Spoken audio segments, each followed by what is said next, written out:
Hey guys, thank you for coming back for a new video. Today I want to talk about acne and makeup and basically how you can buy makeup which doesn't cause you acne or not, yeah, something like that. Or how to apply it and things like this. Basically, now my acne is gone. I have those odd breakouts once a month, basically around my chin, but that's mostly normal when you are a woman and once a month you get your period. But anyways, let's not get there. I have few tips, I didn't count them honestly, on makeup and how to apply it, how to buy it so it won't cause you acne or make your acne worse. My first tip is always use clean hands, clean brushes, everything should be clean. Whatever touches your face, it should be clean. First of all, with hands, there are these little hand gels, antibacterial hand gels, whatever. They're not much, maybe like £1, maximum €2 if you live in a country where they use euros or dollars. Okay, that's a little bit too difficult right now for me, but always sanitize your hands before makeup and also always use clean brushes. Maybe you don't have time to wash your brushes every day before each use, but after every use there are those kind of sprays which you can use to clean your brushes and they dry instantly so you don't have wait time.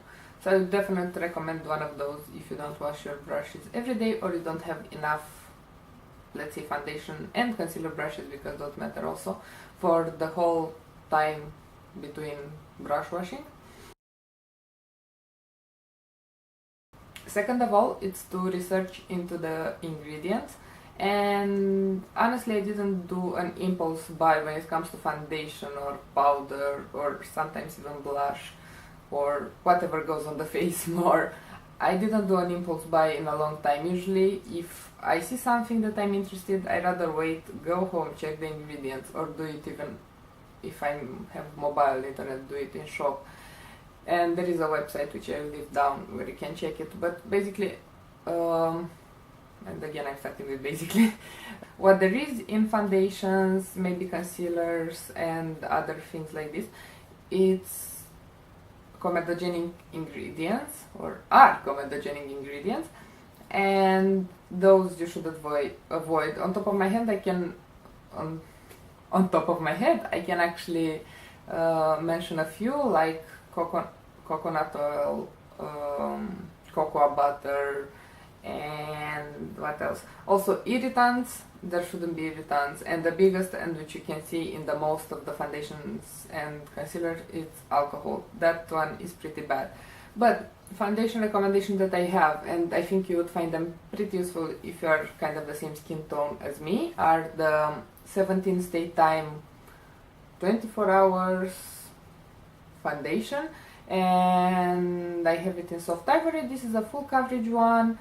Honestly, it has silicones, so if you have a problem with silicones, my skin doesn't have a problem with silicones, and theoretically they are not considered comedogenic or irritant, but some people have, so maybe this one is not the best if you have problems with silicones. But if you don't, it's actually pretty good. It's relatively cheap, you can find it in Boots. I'll put the price down because I don't remember it now.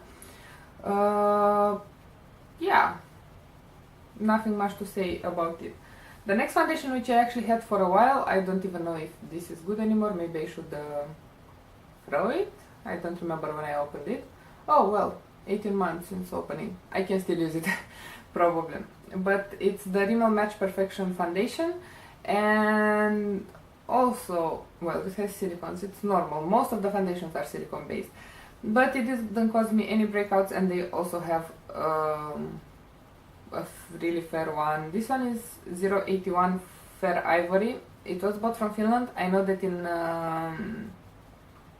in UK this shade has another name, but I don't know it yet. When I will need to repurchase this, I will let you know.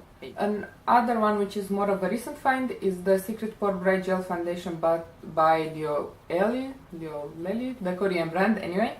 I bought it maybe a couple of months ago from a website in Romania, but there are a lot of websites where you can find Asian beauty products, so I will leave some link down below. But I like it. Medium coverage. It's not good if you are having a darker skin tone, but if you are fair like me, you'll find a shade for you. And honestly, it really covers the pores. It looks really, really good. I was really surprised. The next foundation that actually works great for me, it's a more high-end one, actually really high-end one, is the Chanel Vita Lumiere Aqua, and in this one I'm in shade 10 Beige. Honestly, this is the best foundation that I used. If you have acne, I don't think this will cover up, but if you are post-acne like I am, and you are, how to say it, you just don't want it to come back, and you're trying to find something that will just even out your skin tone and just look nice, maybe a little bit of concealer if you have some acne marks, this is for you. B10 actually, it's the lightest shade with yellow undertones, and a lot of people, which are really, really fair, find this dark. For me, it's not dark. It actually is kind of the best match that I found in a foundation till now, and I'm pretty fair.